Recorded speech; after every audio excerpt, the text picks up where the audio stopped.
Welcome to the deep dive. We're here to basically cut through the noise and get you those key insights you're after. Right. You want the knowledge, those aha moments, but without spending weeks reading, right? Exactly. And today we're jumping into something really fascinating, maybe a bit dark, the art of manipulation. We're using R.B. Sparkman's book, The Art of Manipulation, as our guide. It's not your typical psychology text. No, definitely not. Forget the academic theories. Sparkman went straight to the streets.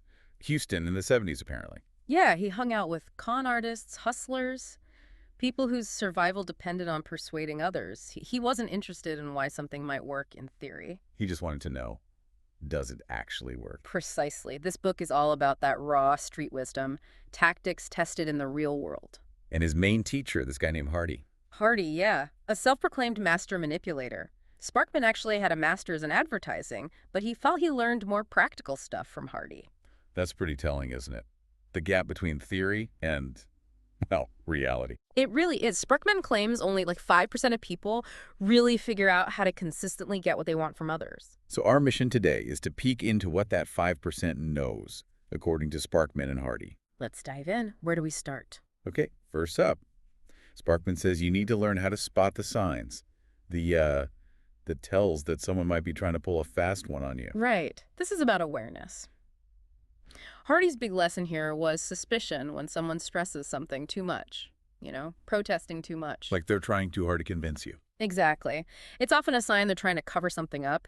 Yeah. Sparkman gives some pretty painful examples from his own life. Oh yeah, Hardy himself borrowed $200 and swore, "You'll never regret this. I've always paid you everything I owed you." Huh. Except, of course, for that $200 he was borrowing. And there was another guy in Dallas, owed him $800. Right. That one asked him, "Rick, just tell me, have I ever failed to pay you a penny owed you?" While conveniently ignoring the, 80,000 pennies he actually owed? It's that preemptive reassurance, isn't it? That's the pattern. They emphasize their trustworthiness before they take advantage, like building a little fake wall of trust. It wasn't just big money either. A guy using his phone promised, "You can count on me for the call charges," then denied making them. And the one asking for no loan, just reassuring him, "Rick, I'd never cheat a friend." It's almost comical if it weren't, manipulation. And so the takeaway is, be wary of those who loudly proclaim their honesty before you even have a reason to doubt it. Definitely. And Sparkman notes this extends beyond money. Think personal relationships. Someone aggressively stating their support for a cause right off the bat, maybe they're using it. He also mentions that for these types, lying wasn't a big moral hurdle. It was just casual. Like breathing, as he puts it, a tool. Oh, and another red flag he noticed, the "I used to have money, but I lost it" story. Yeah, the hard luck tale. Yeah, Hardy told it, the Dallas guy, another con man from California. It might even be true sometimes, but Sparkman advises caution, especially financially. It sets up a narrative. Okay, so that's about spotting them. What about the actual tactics? Yeah. The next one sounds intense. How to make a slave out of a person. Yeah, this one is unsettling. It's about the power of intermittent reinforcement. And reinforcement, like unpredictable rewards. Exactly. He illustrates it with a story about a woman, actually his date once, who was hooked on this guy, Bill, who treated her terribly. She even had a bruise from him. Oh, wow. But she couldn't leave him. She described this awful cycle. He'd be awful, then suddenly incredibly affectionate, this 5-minute kiss she mentioned, and it would just pull her right back in. Then the abuse would start again. That sounds truly damaging, like an addiction. It functions very similarly. Sparkman brings up those classic pigeon experiments. Pigeons peck bar for food if they get food every time, steady pecking. Okay. But if the food comes randomly, unpredictably, they peck like crazy, frantically. That uncertainty drives the behavior much harder. And the idea is that humans aren't that different in this regard. Right. We take constant kindness for granted. That seems to be the core principle Sparkman's getting at. Consistent positive treatment loses its punch over time. It becomes expected. Which leads to that phrase, people want what they cannot have. Right. So by mixing it up, being warm 1 minute, cool the next, sometimes available, sometimes distant, you create uncertainty. The other person feels they can't, quote, get you or your approval, and that makes them try harder, makes them want it more. It's that push and pull. The occasional reward keeps them hooked, keeps hope alive, while the negative phases create a craving. Sparkman gives examples, like in dating. Start friendly, then if you feel taken for granted, pull back, become aloof, maybe even hint at other interests? It sounds calculating because, well, it is. He's presenting it purely as a technique that works. He even suggests it could work in business, like a manager being occasionally tough on a good employee to keep them striving. Which, raises flags, doesn't it? That sounds like it could easily backfire or just create a really toxic environment. Where's the line? That's a really good question. It feels like a dangerous game. Okay, moving on. Tactic 3 dives into something maybe more familiar. The world is rife with favoritism. Yeah, this one acknowledges a basic truth, right? Connections matter. Personal feelings matter. He even cites a survey. What did it say? Young executives saying that getting in good with the boss was often key to getting ahead, sometimes even more than, actual job performance. And manipulator's mindset isn't to complain about that unfairness. Nope. It's to accept it as reality and figure out how to use it. See it as a feature of the system, not a bug. Like, if favoritism exists, might as well be the favorite. Pretty much. They understand that cultivating those relationships, or at least the appearance of them, with influential people gives you an edge. He tells a story about a really successful, supposedly hard-bitten businessman. Right. Who still made decisions based on personal ties, hired his friend's ad agency, bought supplies from his daughter's ex-boyfriend. It runs deep. So Sparkman's point is, all else being equal, the person who plays the favoritism game often wins. That's the argument, especially for things like promotions, raises, getting opportunities. So how do you cultivate it? He gives 3 techniques. Okay, what's the first? Surprisingly simple, smiling, but a specific kind of smile. Not just any smile. No. He says it needs to be genuine, or at least appear genuine. Start it when you make eye contact, hold it while you speak, and let it linger for a second after you finish. He found this really effective. As opposed to, A constant plastered-on smile, which looks fake, or a smile that comes too late, which can seem like sarcastic or dismissive. Timing and sincerity, or the appearance of it, are key. interesting. Okay, technique number 2. Calculated flattery.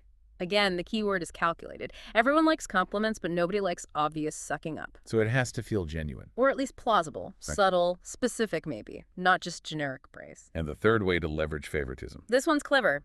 Telling your manipulator how something he said has helped you. Playing to the ego, making them feel smart. Exactly. It's incredibly validating for someone to feel their advice made a real difference. Sparkman suggests asking for advice on, well, almost anything. Movies, books, work habits. And then actually following up saying, hey, I tried that thing you suggested and it really worked. Right. Sincerely thanking them. It makes them feel valued, knowledgeable. You're smarter than I am, as Sparkman puts it. It builds rapport and makes them inclined to look out for you. Okay, that makes sense. Now, the next tactic shifts focus to projecting a certain image. How to make a person need you. This is classic Hardy philosophy, apparently. The core idea is conveying that you don't need them, but they need you. Or at least they'd benefit more from the interaction than you would. Why does that work? Psychologically, neediness can be a turnoff. It signals potential dependency or a lack of resources. Independence and self-sufficiency, on the other hand, are attractive. They suggest value.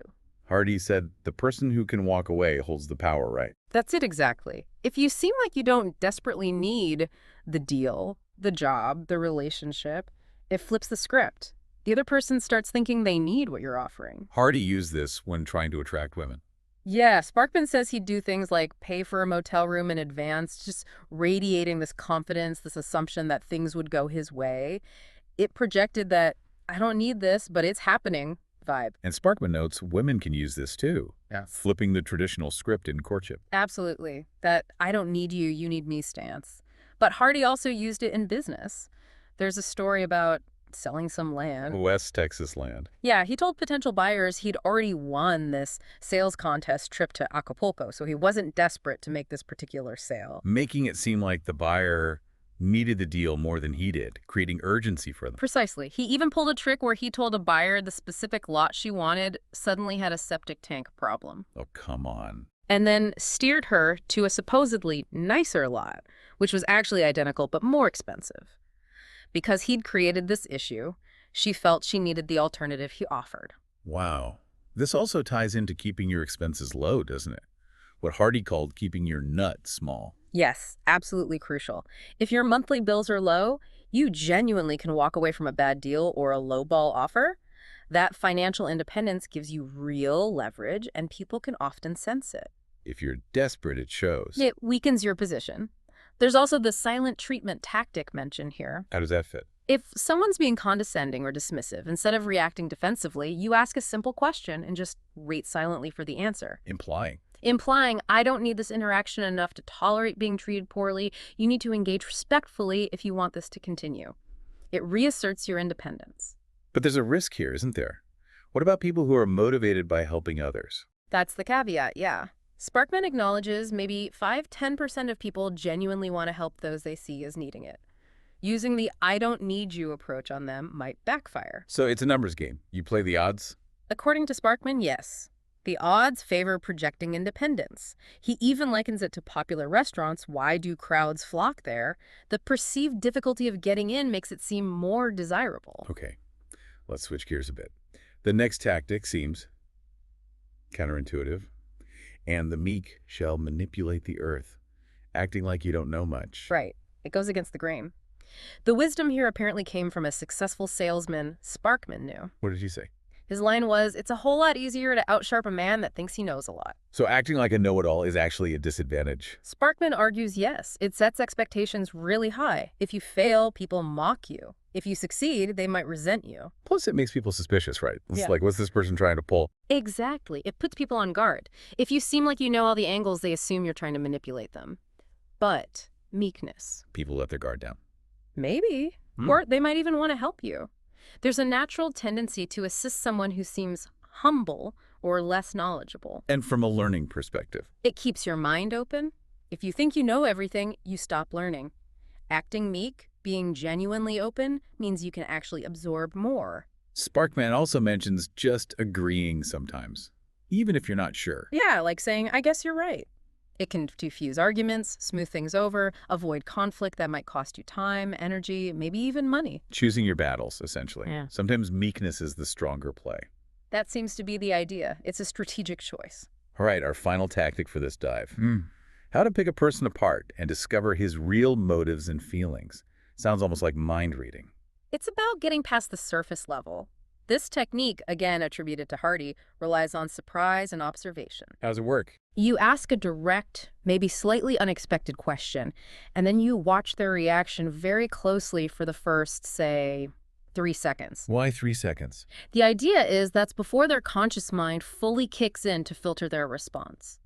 In that brief window, their real feelings or motives might flash across their face or leak out in their immediate, unguarded reaction. Before they put their mask back on. Hardy was good at this. Apparently very skilled at reading people quickly this way, getting a gut feel for their true intentions. Sparkman used it himself, right, Yeah. with the woman hesitant about a vacation. Yeah, the story goes he asked her after she gave a reason, like money, is there any other reason in addition to that? Yeah. And her immediate reaction revealed the real issue wasn't just money, it was feeling guilty about leaving her parents. The direct follow-up question caught her off guard. So it's about pushing past the prepared answer to get to the underlying truth. Exactly. A tool for cutting through the fluff. Okay, so we've covered a lot of ground here, pulled from Sparkman's rather unusual sources. What's the big picture takeaway from the art of manipulation? I think the main thread is that effective influence or manipulation really hinges on a deep, perhaps cynical understanding of human nature, our biases, our desires, our insecurities. Yeah, it seems all these tactic spotting tells, Right. using intermittent reinforcement, playing on favoritism, projecting independence, even strategic meekness, and reading those micro reactions, they all tap into fundamental psychological triggers. And it's really important to reiterate Sparkman's point. He presents these as tools. They aren't inherently good or bad, moral or immoral. It's all about how and why they're used. Which leads to the final thought for you, the listener. Now that you've got this glimpse into these street-smart techniques, how does it change things? Will you be more aware when someone might be trying to influence you? Will you feel more equipped to maybe navigate situations to get what you want? Or perhaps it's a bit of both. Definitely something to consider.